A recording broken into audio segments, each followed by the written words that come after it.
아사왕 제36년에 이스라엘 왕 바아사가 유다를 치러 올라와서 라마를 건축하여 사람을 유당 아사에게 왕래하지 못하게 하려 한지라.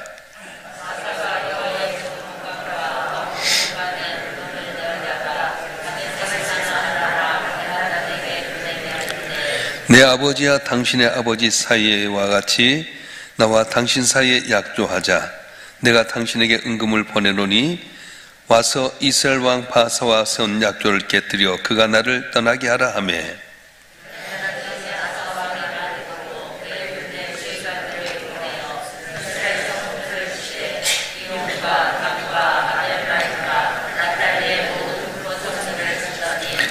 바사가 듣고 라마 건축하는 일을 포기하고 그 공사를 그친지라.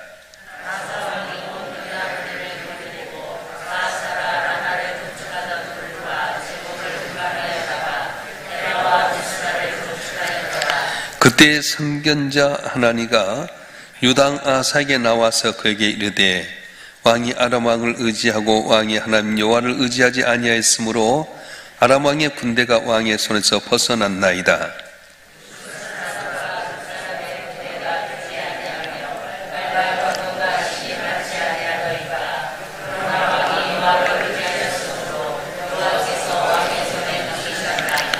여호와의 눈은 온 땅을 두루 감찰하사 전심으로 자기에게 향한 자들을 위하여 능력을 베푸시나니, 이 일은 왕이 망령되이 행하였은즉 이후부터는 왕에게 전쟁이 있으리다 하매,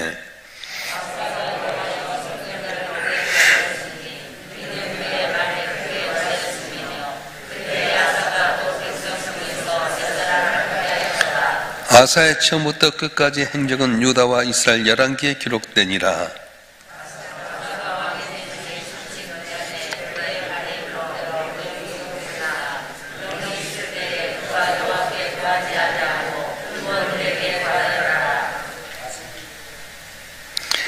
아사가 왕이 있은 지 41년 후에 죽어 그의 조상들과 함께 누우매, 다윗성에 자기를 위하여 파두었던 묘실에 무리가 장사하되 그의 시체를 법대로 만든 각양향 재료를 가득히 채운 상에 두고 또 그것을 위하여 많이 분향하였더라. 아멘. 백화점왕 오너메이커는 최후의 승리는 출발점의 비약이 아니라 결승점까지의 견실과 노력이다, 이렇게 말했습니다. 누구나 다 잘 되길 원합니다. 그래서 처음은 다 잘하지만 마지막까지 잘하는 게 참 중요합니다. 지금 남쪽 유다의 3대 왕이었던 아사 왕에 대한 이야기가 역대하 14장, 15장, 16장 3장에 걸쳐서 언급이 되고 있습니다. 이것은 성경에 나오는 예를 들어서 아브라함이라든가 또 요셉이라든가 모세 외에는 거의 다 이렇게 많이 기록되지 않습니다. 잘하면 한 장, 잘하면 몇 구절, 심지어 삼갈 같은 사사는 한 절에 끝나고 말았습니다. 그런데 아상 같은 경우는 이렇게 석장에 대해서 배를 하고 있는데, 역대하 14장과 15장에 보면 믿음의 사람으로서 이 아사왕이 어떻게 복을 받는지를 보여주고 있습니다. 그래서 그는 이방 신상을 다 버리게 하고 우상을 깨뜨리게 하고요, 그리고 종교개혁을 단행합니다. 그래서 하나님께 평강을 주셨는데, 구스, 오늘날 에티오피아의 세라라고 하는 사람이 100만 명의 군대와 300승의 전차를 이끌고 왔을 때에 하나님 앞에 나와서 간구하게 됩니다. 그래서 하나님, 힘 있는 자와 없는 자의 사이에 평가할 분은 하나님입니다. 하나님 도와주시옵소서 해서 하나님께서 구스의 세라의 군대를 쳤더니 살아서 도망한 자가 없을 정도로 그렇게 승리하는 역사가 있었습니다. 또 역대하 15장 13절에 보게 되면 이런 말씀도 있는데 한번 읽어볼까요? 역대하 15장 13절 말씀 읽겠습니다. 시작. 이스라엘은 참신이 없고 가르치는 제사장도 없고 율법도 없는 지가 오래되었으니. 또 13절에 보면 이스라엘 하나님 여호와를 찾지 아니하는 대소 남녀를 막론하고 죽이는 것이 마땅하다. 그럴 정도로 철저하게 종교개혁을 이루게 됩니다. 그리고 심지어는 어머니 마아가라고 하는 태우가 아스라 목상을 가지고 그것을 섬기고 있었더니 그걸 가져다가 다 불태워서 다 강에다 뿌려버리고 기드론 시내가에 뿌린 다음에 어머니 마아가를 태우에서 폐위할 정도로 철저하게 종교개혁을 이루어갔던 사람입니다. 이렇게 하나님만 의지하고 나라를 다스릴 때 35년 될 때까지는 하나님께 전쟁이 일어나지 않고 평강을 주셨다. 태평성대를 이루게 하셨다는 것이 지금 14장, 15장의 내용이었습니다. 그런데 16장에 와서는 전혀 다르게 변화가 됩니다. 16장에 보게 되면 36년째 되었을 때 북쪽 바사라고 왕이 이 남쪽 유다와 경계성인 라마로 가는 곳에 성을 건축하게 됩니다. 배경이 왜냐하면 남쪽 유다의 르호보암 왕 때 나라를 두 동강에 되게 되는데 여로보암이라고 하는 장군이 10지파를 데리고 북쪽 이스라엘 가서 나라를 세웠습니다.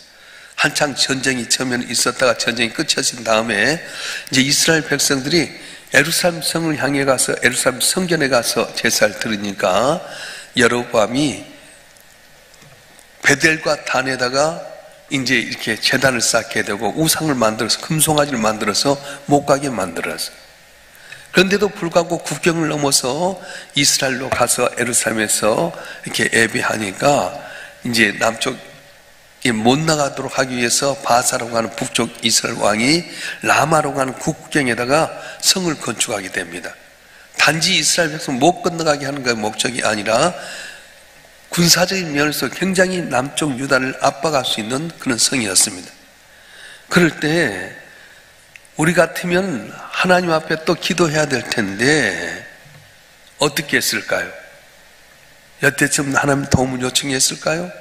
한번 보겠습니다. 2절과 3절 말씀 한번 읽어보겠습니다. 역대하 16장 2절과 3절 말씀 시작.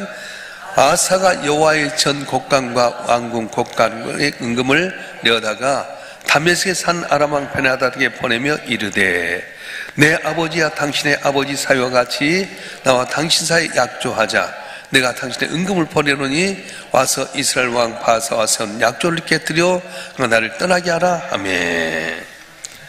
안타깝게도 이 아사 왕이 하나님 의지하기보다는 아람 나라의 베나다드 왕에게 성에 있고 성전에 있는 은금을 모아다가 뇌물을 주면서 북쪽 이스라엘과 화평의 조약을 맺을 깨라. 우리가 언약을 맺자. 그래서 바로 뒤에 북쪽 이스라엘 공격하면 내가 당신과 계속 화친을 맺겠다. 그런데 이 뇌물이 통하게 됩니다. 그래서 아람 나라 베나다드 왕이 이제 이 뇌물을 받고 북쪽 이스라엘의 북방을 이제 공격하게 됨으로 말미암아서 납달리 지역과 단 지역을 공격함으로 말미암아서 뒤에는 평화로울 줄 알고 남쪽 유다를 이제 공격하려고 준비했는데 뒤통수 맞은 격이 되어서 이제 급하게 아람 나라를 대적하기 위해서 올라가니까 라마라고 하는 성 짓는 것을 멈추게 됩니다. 그래서 이제 이 아사왕이 거기 가서 이제 지으려고 했던 돌 같은 걸 가져다가 이제 다른 성들을 건축하게 된 장면이 나오게 됩니다. 자, 여기서 보면 아사왕의 입장에서 보면 자기 외교적인 면에서 굉장히 성공적으로 정치를 했다고 할 수 있을 겁니다. 전쟁하지 않고 피 흘리지 않고 전쟁을 그쳤다. 어떻게 보면 참 잘했다. 그렇게 생각할 수 있을 겁니다. 그런데 그렇게 했을 때 하나니라고 하는 선견자가 와서 하나님의 말씀을 전하는 거예요. 우리 7절 말씀 한번 읽어볼까요? 역대하 16장 7절 말씀 시작. 그때 선견자 하나니가 유당 아삭에 나와서 그에게 이르되 왕이 아람 왕을 의지하고 왕이 하나님 여호와를 의지하지 아니하였으므로 아람 왕의 군대가 왕에서 벗어났나이다. 아멘. 하나님의 선견자 하나니가 와서 당신이 하나님 의지하지 아니하고 아람 왕을 의지했으므로 하나님께서 아람 왕을 당신 손에 벗어나게 했습니다. 잘못된 겁니다. 그러면서 과거에 세라의 100만 대군이 왔을 때 어떻게 물리쳤는지를 상기시키면서 꾸중을 하는 거예요. 군사의 숫자가 많아서 이겼습니까? 하나님께 도와서 세라의 100만 대군을 물리쳤던 거 있지 않습니까?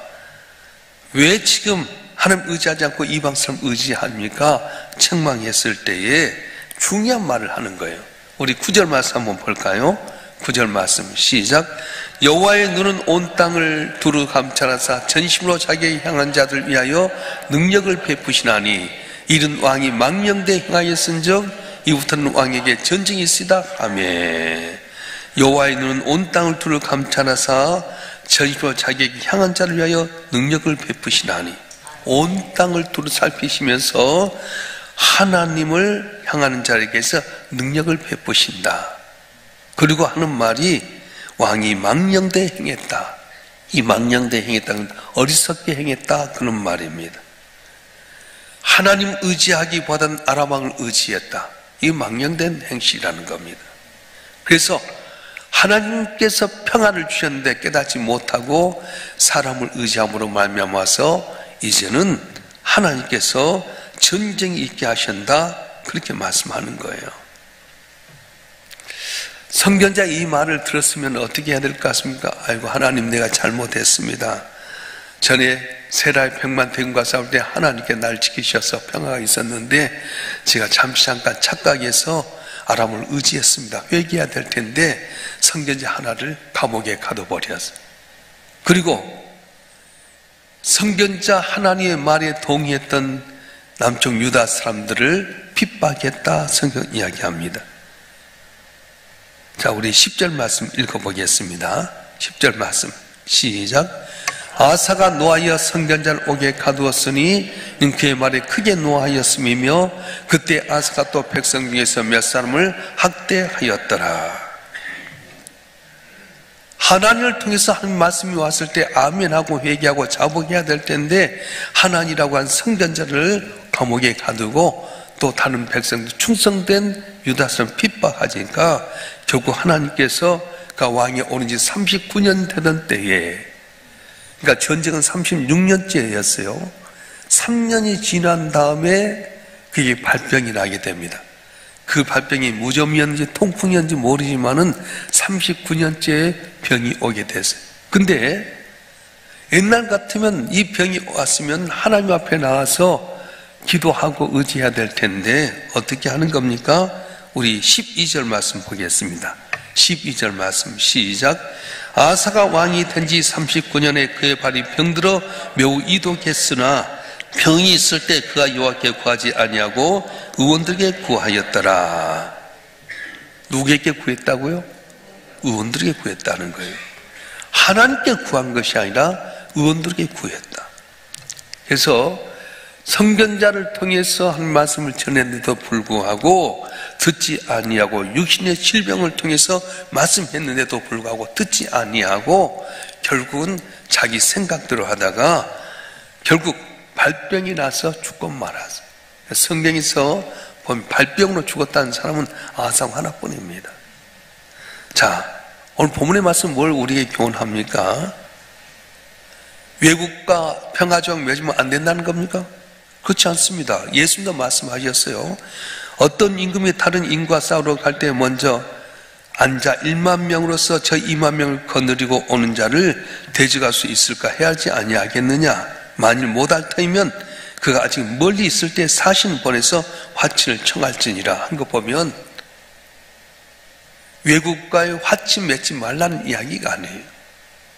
내 힘들어 하지 못하면 힘 있는 자와 같이 할 때 화친을 맺어라. 필요하면 이웃나라에 사신을 보내서 화친을 맺을 수 있습니다. 평화지역 맺었다는 게 잘못된 건 아닙니다. 그런데 오늘 본문에 보면 의사를 만나서 병을 치료한 것 잘못된 겁니까? 아닙니다. 의사를 찾는 건 무조건 잘못된 것이 아니라는 거예요. 하나님께서 의사도 만들고 한의사도 만들고 약사도 만들었습니다.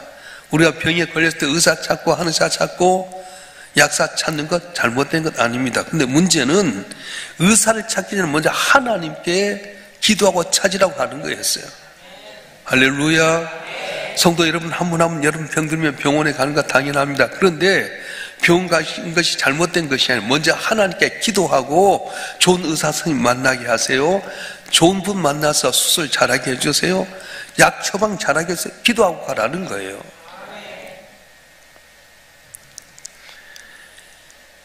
말년의 아사왕은 하나님 의지하기보다는 사람을 의지하고 의사를 의지했다. 결국 발병이 나서 그가 39년째 발병이 나서 41년째 됐네 죽고 말았습니다.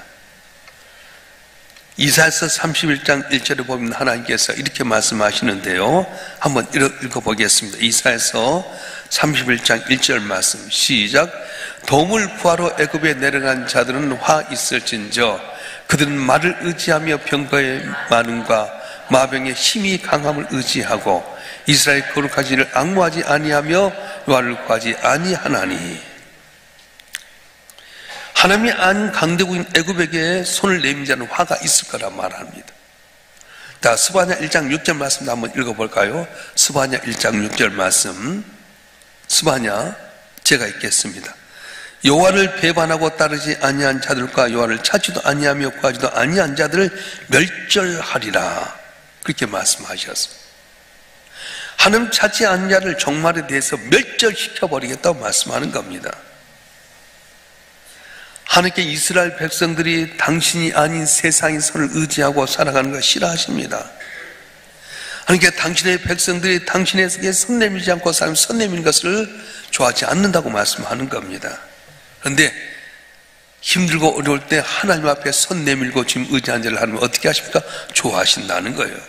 누가복음 8장에 보면 숱하게 들었습니다만 12해 동안 혈류증 들었던 여인이 이리 가도 안 되고 저리 가도 안 되고 몸을 다 망치고 돈도 다 탕진해 버렸는데 예수님이 지나간다는 말을 듣고 찾아와요.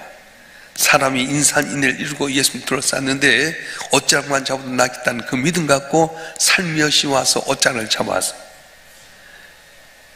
여러분도 1년에 달거리 하면 알겠지만은 얼마나 고통. 근데 12년 동안을 계속 하혈했으니까 이 혈루병에 들면은 사람이 가까이 하지 못하는 그런 법이 있었거든요.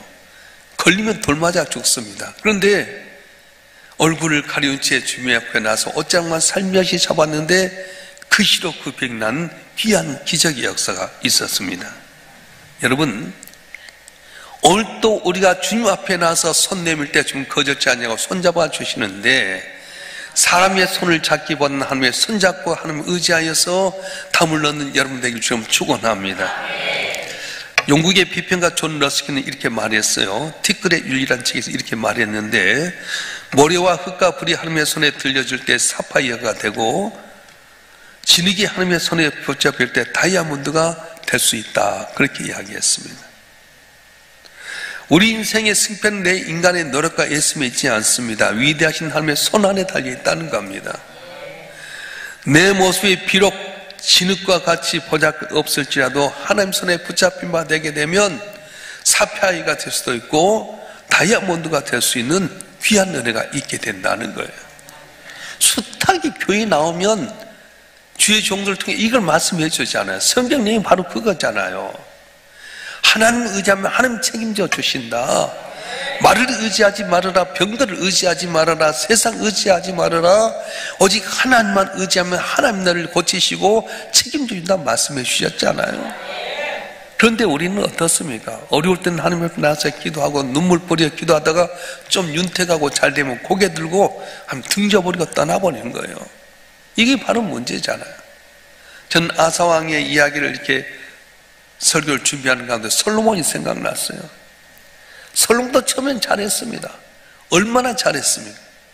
아버지 뒤를 이어서 왕이 되었을 때 제일 먼저 한 것이 뭐냐면 기본 산당에 가서 1,000번제를 드렸어요. 1,000마리의 소를 부살에 지었던 번제단에 놓고 근 한 달 이상을 거기서 계속 있으면서 번제를 드릴 정도로. 그래서 하나님 너무 감동받아가지고 솔로몬아 내가 네게 뭘 줄까? 너 내게 구해라 그랬더니 하나님 나는 어린아이와 같습니다. 우리 아버지에게 큰 나라를 주셨는데 이 백성을 다스릴 수 있는 죄가 없습니다. 들을 수 있는 지혜를 주셔서 이 백성을 잘 다스리게 해주시옵소서. 꿈속에서마저 이 솔로몬은 겸손하게 하나님을 의지했는데 그래서 하나님께서 네가 구한 내 마음에 맞다.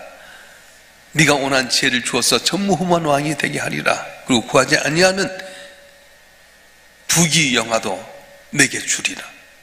그래서 어마어마하게 복을 받지 않습니까? 너무 강성하고 잘하니까 스바 여행이 와서 또 그의 지혜를 테스트하고요. 온 나라들의 정약견에서 부인이 1,000명이나 됐어요.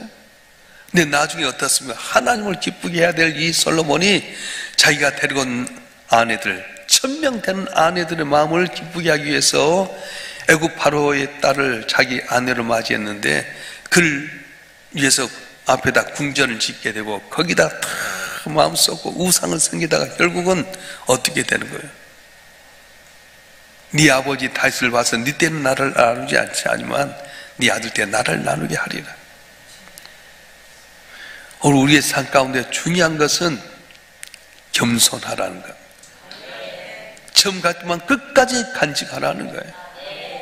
누가 뭐라 해도 하나님 앞에 나는 보잘것없는 존재입니다. 겸손하게 나가면 그 평강을 계속 주지만은 교만하면 잊어버릴 수 있다고 말씀하셨어요. 그래서 우린 교회 나올 때 항상 나는 아무것도 아닙니다. 모세 손이 잡힌 마르막디만도 못한 존재인데 하나님의 은혜로 살았습니다. 고개 들 것도 없고 큰 소리 낼 것도 없고 내가 잘 되고 싶으면 다 내 마음대로 다 되는 겁니까? 내가 잘 된다고 해서 잘 된 거 하나도 없어요. 하나님 은혜 주셔야 되는 건 아니겠어요? 할렐루야. 아사 왕의 이야기가 전반기, 중반기, 후반기 14장, 15장, 16장 나온 이야기 보면 철저히 하나님 믿고 의지하고 겸손하게 살 때 하나님께서 높여주셨어요. 평강을 주셨어요. 사람이 이루는 박스, 사람의 힘으로 누리는 평안은 겉으로 평할지 모르고 깊이 들어가면 갈등과 분쟁과 두려움이 있지만은 하나님 주신 샬롬은 어떤 환경 가운데 평강하고 기쁨이 있지 않습니까? 그러니까 오늘 한 날도 여러분이 살아갈 때 세상이 뭐라 하더라도 거기에 치우치지 마세요. 돈 너무 연연하지 말아요. 어제 이제 경목열에 경찰서장이 새로 부임해서 경목 이제 옷장 기도를 하는 가운데 끝나고 나서 이제 두 분 목사님과 이야기했는데 그런 이야기를 들었어요. 그 목사님 아주 가까운 친구가 2명이 있었는데 불알 친구가 있었답니다. 근데 이 친구가 부모에게 재산을 100억을 유산 받았어요. 형하고 자기하고 부모가 200억 재산을 줬는데 100억씩을 해갖고 유산을 받았어. 근데 작년에 그 형이 돌아가셨어요. 100억 재산만 돌아가셨어요. 한 달 전에 이 친구도 돌아가셨어요. 어떻게 돌아가셨냐? 부부는 차 타고 가다 신호등 앞에 딱 멈췄네요. 근데 심정지로 죽어버린 거예요. 신호등이 바뀌었는데 여보 왜 안 가? 탁 쳤는데 쑥 쓰러져 버려요. 작년에 형 죽고 올해 죽고 그 부인 심정이 어땠겠어요? 분명히 차 타고 웃고 있었다가 신호등이 딱 멈췄는데 신호 바뀌어 여보 왜 안 가? 탁 쳤는데 쑥 가버린 거예요. 그래서 제가 그랬어요. 우리 만날 때마다 얼굴 봐서 반갑습니다. 보는 것 행복하게 사십시오. 내가 그랬어요. 여러분 얼굴 보는 게 얼마나 감사해요. 이 몸을 여러분 스스로 지킬 수 있어요? 생각지 못한 게 암이 오면요 그때부터 곤란합니다. 암이 왔다고 다 죽는 건 아니에요. 그러나 암이 어느 순간부터 고난이잖아요. 그래서 오늘 아사 왕에게 하나님께 하셨던 것은 저 믿음으로 잘 살았던 그가 인간적인 깨로 살아갈 때 선견자 하나님을 통해서 말씀했는데도 깨닫지 못합니다. 질병을 통해서 말씀하는데 깨닫지 못하는 거예요. 자, 여러분 한 분 한 분 뭘 그리 위해서 몸부림치고 살아갑니까? 여러분 평강을 이루겠습니까? 하나님만 의지하고 겸손히 나갈 때 하나님께 내 삶을 지켜주시고 평강케 하여 주시고 나도 모르는 사이에 복주에 승리하는 은혜가 있어질 줄 믿습니다. 오늘도 오직 주님 바라보면서 승리하는 여러분 되길 주님 축원합니다. 축원합니다. 기도하겠습니다.